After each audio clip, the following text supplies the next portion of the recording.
Antes de mais nada, vocês notaram que o vídeo de pickups mudou. Não existe mais pickups no Dois Quadrinhos. Ah, meu Deus, um dos programas do primórdio desse canalzinho. Eu resolvi mudar o nome para checklist. Por quê? Porque basicamente pickups não expressa exatamente o que eu faço. Geralmente o pessoal que faz vídeo de pickups, eles mostram o que eles compraram. Assim, em geral, não é tão focado no que eles já leram. E o que eu fazia nos vídeos era falar dos lançamentos, assim, né? Eu pegava uma pilha de coisas que estavam nas bancas e saia comentando. Não era exatamente pra mostrar o que eu comprei. Não, a ideia era apresentar alguns quadrinhos. Então é isso, tá justificado. Vamos começar com DC. Esse mês saiu o quarto e último volume do Monstro do Pântano, do Charles Soule. E se tu não conhece esse escritor, ele escreveu essa fase do Monstro do Pântano e agora tá na Marvel. Tá escrevendo os Inumanos. Ele é o cara que cuida de tudo que acontece com os Inumanos e agora tá escrevendo a mensal do Demolidor. Ele substituiu o Mark Waid. Então é um cara que merece alguma atenção. Eu gostei dessa fase dele pelo Monstro do Pântano, sabe? Ele explorou bastante da mitologia, da questão lá do parlamento das árvores, trouxe uns novos personagens e tudo. Nesse volume, o principal adversário do Monstro do Pântano é um avatar das máquinas, cara. Eu achei muito legal a ideia, sabe? Tipo, tem o avatar do verde, tem o avatar do vermelho, tem a podridão. Aí ele criou uns outros, né? Se eu não me engano foi ele que criou, acho eu, né? O avatar das máquinas, tem o avatar do cinza, pelo que eu lembro. Como eu disse, eu não sei se foi ele que criou, mas eu achei bem criativa a ideia. Também, cara, final de run, o que ele fez, né? Ele retomou tudo que ele fez desde o começo, né? Ele trouxe tudo que é personagem, e aí acontece uma grande guerra. Enfim, não é nossa, melhor história do mundo, nem nada. Mas é bom, assim, eu achei bem legal, gostei. Eu acho que o único ponto negativo dessa fase como um todo é o primeiro arco onde aparece o Constantine. Cara, aquilo cara, eu achei ruim demais, cara, muito ruim. Mas depois ele conseguiu acertar, assim, valeu a pena. Também saiu o sétimo volume do Hellblazer Infernal, que fecha a fase do Garfienes no Constantine. Que fase incrível, assim, sério, era tudo o que diziam. Eu só tinha lido, antes da Panini lançar, né, eu tinha lido só o Hábitos Perigosos, que é o maior clássico do Constantine, né, que é o primeiro arco do Garfienes. Mas lendo o que veio depois, cara, é muito bom. Esse volume ele resgata algumas coisas, né, além de ter a resolução da briga entre o Constantine e o Diabo, né, aparece a Astra. Vocês podem ver, não é spoiler, é a primeira capa do gibi, a Astra, que é a menininha que o John acabou arrastando pro inferno. Cara, e ela tá sem um braço. Olha que tensa essa arte, cara. Muito bom. É mais um volume cheio de escrotidão. E assim, eu acho que o Garfienes é um cara que ele consegue escrever muito bem o Constantine. Sabe, ele dá um clima na história daquele cara que só faz os amigos dele e as pessoas próximas sofrerem, né? Um cara amargurado. Enfim, que carrega um legado de horror nas costas. Assim, não foi um final tão surpreendente quanto foi a forma que o Constantine venceu o demônio lá no Hábitos Perigosos. Foi legal, foi bacana, assim, mas enfim, eu acho que valeu mais não pela luta do Constantine com o Diabo, mas sim por toda a construção do personagem, todo o desenvolvimento dele, né, ao longo da revista Hellblazer. Foi muito bom. E também durante toda essa fase, né, o Ennis só trabalhava tema pesado, né, cara, drogas, racismo. Era pesado mesmo. Eu também vou falar um pouquinho depois sobre Crise nas Infinitas Terras, tá? Mas eu vou falar depois que pode ter spoiler. Eu também comprei o primeiro volume de Liga da Justiça ano 1. É o segundo encadernado que eu compro da Eagle Moss. Olha aí, o primeiro foi o Super-Homem, o Último Filho. Eu já comentei essa história num vídeo aqui sobre os lançamentos da Eagle Moss. Eu não gosto muito dessa Liga da Justiça no 1.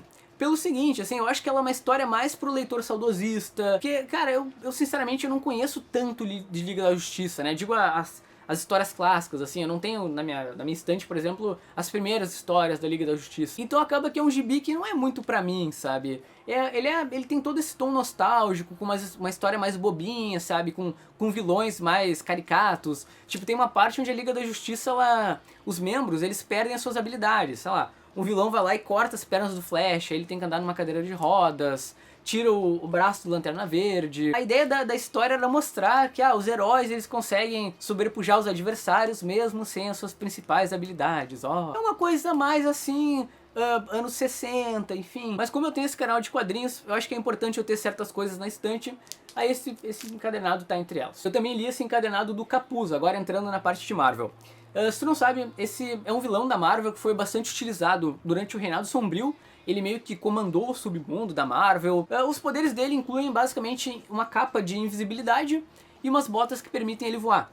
Mais pra frente tem um lance envolvendo um demônio, mas aqui não é muito desenvolvido. Cara, a historinha é legal, assim, ela é escrita pelo Brian K. Vaughan, que é um baita roteirista, né, o cara do Y, do Ex Machina, do Saga. Os desenhos eu achei muito bons também, assim, eles combinam com o tom de submundo do crime, de sujeira da história. O quadrinho, ele simplesmente conta a origem do Capuz. Na verdade, até ele foi criado nesse gibi, olha só, eu nem sabia, né, ele foi criado pelo próprio Brian K. Vaughan. É uma história do selo Max, então ela é um pouco mais pesada, assim, ele tem um monte de palavrão, tem violência, tem morte. Então sempre é uma coisa legal de ler, porque foge um pouco da linha de super-heróis da Marvel. Aqui nós somos apresentados ao Parker Hobbins, né, a gente conhece um pouco da vida dele, né, que ele vai se tornar o Capuz, vê ele era um cara que tava, cara, um miserável, assim, ele vivia roubando, a mãe dele tá no hospital, ele não tem muita grana pra pagar um hospital muito bom, ele rouba uns diamantes e começa a ser perseguido pela máfia. Aí nisso já surgem alguns super vilões. Divertido, cara, bem divertido, assim, eu acho que vale o investimento, é um quadrinho que eu vou manter na minha estante, assim. Dá pra pegar numa Mega Store, assim, bem barato, acho que dá pra, sei lá, pagar uns 16 reais. Eu também li o segundo volume dos Fabulosos Vingadores, do Rick Remender, que basicamente é uma sequência do primeiro, né, obviamente tem que ler o primeiro pra entender o outro. Assim, o primeiro encadenado eu achei muito ruim, cara, ruim assim de querer dar com a cabeça na parede quando eu terminei de ler, assim. Eu acho que tanto o roteiro do Remender foi fraco, assim, a arte do Cassaday me decepcionou muito, assim, ele é um cara que desenha muito e fez esse traço aqui horroroso, né. Olha esse caveira vermelha dele, velho, ele parece ter uma cabeça de tomate, cara, isso é vergonhoso. Mas como essa fase ela é bastante elogiada, assim, principalmente lá pro final dela, eu resolvi pegar esse encadenado. Cara, melhorou, sabe? O Remender, essa trama ela é um pouco mais complexa, assim. O caso é que tu tem que ter um pouco mais de conhecimento sobre o universo de vilões da Marvel, né? Porque um dos vilões que é muito utilizado aqui é o Kang, né? Que é um vilão que viaja no tempo. E é importante também saber do seguinte, o grande objetivo dele é evitar que se transformar no Immortals, que é uma versão futura do Kang. Só que as duas acabam interagindo porque ele viaja no tempo, então é ele contra a sua própria versão futura. Aí o Kang, ele resolve raptar os gêmeos do Apocalipse, que seriam os herdeiros do Apocalipse, que são filhos do Arcanjo. Pra tu entender um pouco melhor isso, tu tem que ler a X-Force do Rick Remender, porque na verdade esses Fabulosos Vingadores são uma sequência da X-Force. Fica até um pouco confuso assim se tu ler só isso. Mas voltando pra história. Ele rapta esses dois, só que as coisas acabam saindo do controle e eles resolvem criar uma nova era mutante, assim, eles vão radicalizar a relação entre humanos e mutantes na Terra. Os desenhos são do Daniel Acunha, que eu gosto muito, assim, ele tem um traço muito expressivo, assim, parece que os personagens estão saltando das páginas. Dá uma olhada nisso aqui, cara. É muito legal, assim, sabe? Ele, às vezes foca só num personagem, no fundo branco, assim, então dá um destaque bacana. É incrível que nessa fase, a Marvel só deu desenhista bom pro Remender, né? É o John Cassaday, é o Daniel Acunha, mais pra frente vem o Steve McNiven lá da Guerra Civil. Que desperdício! Mas enfim. Bom, cara, melhorou a história, gostei. E com certeza eu vou comprar o terceiro encadernado, assim, porque as coisas evoluíram de um jeito legal nessa história. Esse mês eu também li os dois primeiros números do Eixo, né? Eu comprei os dois ao mesmo tempo. Na verdade, eu não ia comprar essa saga, porque ela foi muito mal de avaliação lá nas avaliações dos Estados Unidos, a crítica odiou, a média dela do Goodreads é terrível. Eu já tava bem decepcionado com o final do Pecado Original. Então era uma mega saga pra mim que não valia a pena acompanhar. Até porque eu já li as Guerras Secretas, que é o que vem depois disso aqui, e essa saga não tem muita repercussão importante, assim, ela nem fez diferença na prática. Mas como eu tenho um canal de quadrinhos, né, eu achei que seria importante ler e dar um feedback pra galera, né, enfim, vamos lá. Cara, terrível, eu achei terrível. Assim, porque, vamos por partes. Pra mim, uma das grandes derrotas de uma história em quadrinhos é usar a tática do controle mental. O que o roteirista, o que o Rick Remender fez aqui? O Caveira Vermelha, né, ele acaba se tornando um Massacre Vermelho quando ele rouba o cérebro do Professor X, né, ele usa o cérebro do Xavier para poder controlar a mente das pessoas. O grande plano dessas mega sagas é colocar herói enfrentando herói. Essa é a ideia. Desde lá da Guerra Civil a gente tem isso, né? Porque o que torna a Guerra Civil tão legal? O fato dos heróis, eles discordarem num ponto de vista e caírem na porrada. Só que eles estão brigando por um motivo crível, sabe? Aí o Remender, ele vai lá e cria uma história envolvendo controle mental. Eu vou colocar os heróis pra brigar, porque os fãs adoram heróis brigando, mas eu vou fazer isso do jeito mais safado possível. Cara, não me empolga, sabe? Porque eles estão brigando por um controle mental, sabe? Eles não estão discordando de nada. Eu acho que é um roteiro muito fácil de se fazer, sabe? E aí acaba ficando bobo. Sem contar que é mais uma história da Marvel, onde eles colocaram 3 desenhistas, cara, ou 4, se eu não me engano. Então é uma falta de planejamento pra uma mega saga. Tem o Francis Lin Yu, que é um baita desenhista, né? Não tem dúvida, assim, o cara é incrível, o traço dele. Tem o Adam Kubert, que também é muito bom.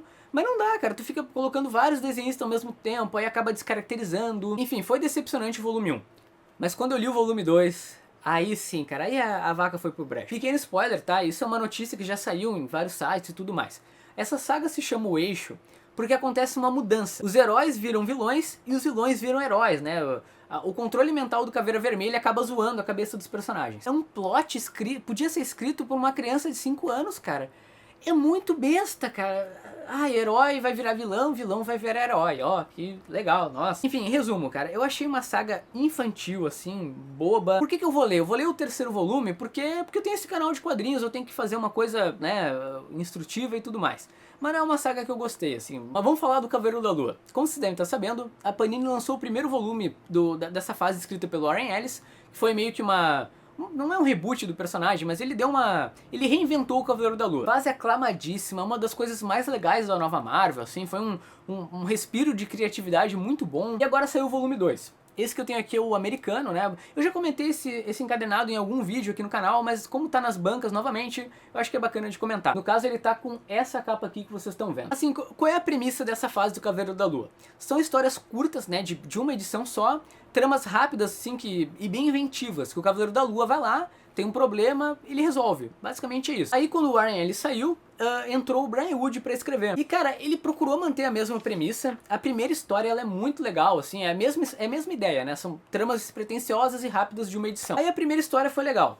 Aí ele escreveu a segunda, pá, eu achei maravilhosa. Ela é contada do ponto de vista das câmeras e dos celulares. Então é ótima. Algumas pessoas acabam sendo raptadas num prédio e o Cavaleiro da Lua vai invadir pra salvar elas. Muito, muito legal, cara, muito bom. O meu problema é a partir da 3ª edição desse segundo encadernado. O Brian Wood, ele sai um pouco dessa ideia de tramas fechadas e de rápida conclusão e cria um vilão pro Cavaleiro da Lua. Eu não vou falar o que é pra não soltar spoiler, mas a ideia dele é colocar algo ligando tudo que aconteceu desde lá do começo da fase do Warren Ellis. E nesse ponto eu não gostei, cara, porque a premissa do gibi era aquela, histórias curtas, rápidas. Aí ele quer colocar, não, mas tinha um vilão, tem uma coisa que ninguém notou, mas eu notei. É um vilão por trás. Não é ruim, sabe? Não é ruim. É legal, assim, eu não me senti desperdiçando meu dinheiro. Valeu a leitura. Mas eu só achei uma pena que ele saiu da premissa, assim. Eu acho que se ele mantivesse, assim, a ideia... Tem uma parte que o Cavaleiro da Lua acaba sendo internado no hospício, que eu achei muito bom. Tipo, tu vê um personagem maluco, né, no hospício. Enfim, é isso, cara. Se tu gostou do primeiro volume, talvez tu vá gostar um pouquinho menos desse segundo. Mas ainda assim eu acho que é legal. Ah, para tudo. Antes de finalizar esse vídeo, eu tenho que falar da Fanbox. Chegou mais uma fanbox aqui em casa, enviada lá pela loja da DC Comics. Como sempre, aquela mesma caixa, né, com a arte do Garcia Lopes, né, essa caixa é bacana. Mas vamos ao conteúdo dela. Vi esse travesseiro, né, do Aquaman, um clássico. Cara, achei muito bacana, né, tu pode naturalmente tirar essa capinha, tem um zíper, tu pode lavar, enfim. É um cuidado legal. Eu acho que o único ponto negativo da caixa, pra gente que lê quadrinhos, é esse gibi, né? Eu acho que seria mais legal se eles tivessem... Eu sei que tá esgotado, mas se eles tivessem enviado o primeiro encadernado do X-Men do Jeff Jones, né? O Nas Profundezas. Eles enviaram essa edição aqui do universo DC. Depois veio essa camisa do Aquaman, cara, muito bacana, com esse design clássico. Um simpático brochezinho, um adesivo do Aquaman clássico e esse desconto de 15% na loja da DC. Sinceramente, eu gostei do conteúdo, sim, conteúdo legal. Produtos exclusivos e tudo mais. Pra quem é fã de DC é bacana, né, cara? Porque é um tipo de produto que tu não vai achar mais. Então é isso. Aqui na descrição do vídeo tem um sorteio dessa Fanbox, tá? Se tu quer participar, eu vou fazer o sorteio essa semana mesmo, né? Vai ter enfim, o resultado. E Léo, brigadão por enviar a caixa pra cá, tá, cara? Valeu mesmo. Aí, pra finalizar, temos como desenhar quadrinhos no estilo Marvel. Cara, todo mundo que lê quadrinhos tem a meta de virar desenhista. Não de virar desenhista, mas pelo menos arriscar um rabisquinho legal. Eu curti o livro, assim, ele tem várias dicas bacanas, assim. Claro, ele é o básico do básico, né, cara? É pro cara começar a desenhar. Tem a questão de... Não tem tanto a questão de anatomia, né? Tem umas dicas pequenas. Mas pra mim, né, que eu que tô começando, eu achei legal, assim. Eles são dicas coisas que eu não sabia, sei lá... questão de perspectiva, manter a proporção, qual é o tamanho do corpo do ser humano. Pra quem nunca desenhou na vida, é legal. Olha só, recentemente eu fiz um vídeo sobre Crise das Infinitas Terras, né, um programinha. E eu não tô fazendo uma retratação nem nada, eu concordo com tudo que eu disse ali, eu continuo mantendo a minha opinião, mas o que eu quero é desenvolver um pouco mais do que eu falei lá. Como é um vídeo meio curtinho, eu acho que eu não consegui passar exatamente a ideia sobre o que eu li na Crise. Bom, talvez agora esse vídeo tenha algum spoiler, tá? Então se tu nunca leu, né, procura parar por aí, tá? Foi um prazer a tua companhia. Bom, como eu citei lá, ler Crise nas Infinitas Terras não teve impacto da primeira vez que eu li. Não teve, eu não senti, nossa, li o melhor gibi do mundo. Por quê? Primeiro, eu já sabia tudo o que ia acontecer na história, tá? Era fato, né? Obviamente, conforme tu vai lendo outros quadrinhos e tudo mais, tu acaba tendo uma bagagem e tu sabe tudo o que vai acontecer. Então, quando eu li Crise, não foi uma coisa nossa, não foi o melhor gibi da minha vida. Tem o ponto, como eu citei, de ler fora da época, né? Eu perdi completamente o impacto. Tem a expectativa, né? Lógico, todo mundo fala que tu vai ler o gibi, tu vai achar a melhor coisa do mundo. Quando eu li, eu não achei. Mas não significa que eu não gostei de Crise. Eu adorei, é uma baita história, caraca. Não me entenda mal. E eu não tô falando isso pra agradar ninguém, nem nada. É ótimo, cara. Tem ideias ótimas, sensacionais. Outro ponto que não me chamou tanto a atenção, assim, que me fez não achar o melhor gibi da história, nem nada, é o seguinte. Olha, já vou eu me queimar de novo. A Crise é uma história super-heróica. Eu comecei a ler quadrinhos com 17 anos. Eu comecei muito tarde, sabe? Eu fazia outras coisas antes, sei lá, eu via filme, eu sou um cara apaixonado por cinema e tudo mais. Mas eu só comecei a virar um colecionador depois, quando eu já tava mais velho. Então, pra mim, acaba sendo mais interessantes as histórias em quadrinhos que tem um viés assim questionador, alguma coisa diferente do padrão. E a Crise, ela saiu no tempo do Comic Code Authority. Então ela é muito uma história, como é que eu vou dizer? Ela é uma história super-heróica, né? Ela tem um problema, os heróis vão resolver e no fim vai dar tudo certo. Não que isso seja um demérito, assim, eu leio muitas histórias super-heróicas e gosto. Pô, senão eu não leria quadrinhos super-heróis, né? Mas o caso é que eu acabo preferindo quadrinhos que tem uma trama mais sombria, com alguma coisa diferente, sabe? Que fogem desse padrão do, é o mocinho que vai lá, vence o vilão e tá tudo certo. É por isso que, por exemplo, eu gosto muito mais de Crise de Identidade da DC. Cara, eu acho brilhante Crise de Identidade. Ele questiona a atuação do herói. Putz, me fez pensar, sabe? Pra mim ela pega o gênero que ela tá inserida, né? Que é o gênero dos super-heróis e questiona isso e traz reflexões. É muito boa. Mas isso não significa que eu não ache Crise legal. Caraca, seria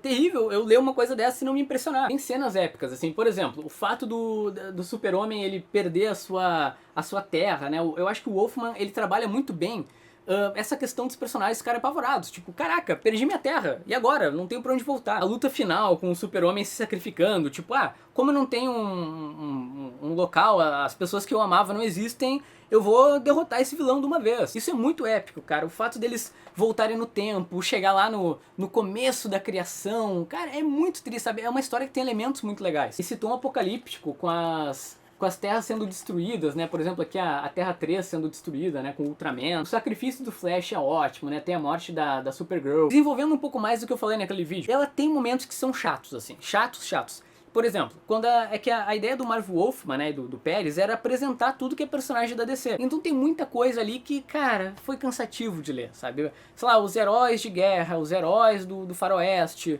os heróis lá daquela, onde tem enfim, onde a Segunda Guerra Mundial nunca terminou, né? Mas ela acaba tendo também momentos excelentes, né? Como eu falei, tem aquele personagem que agora me fugiu o nome, que ele presencia os grandes desastres, tu te interessa pelo drama dele.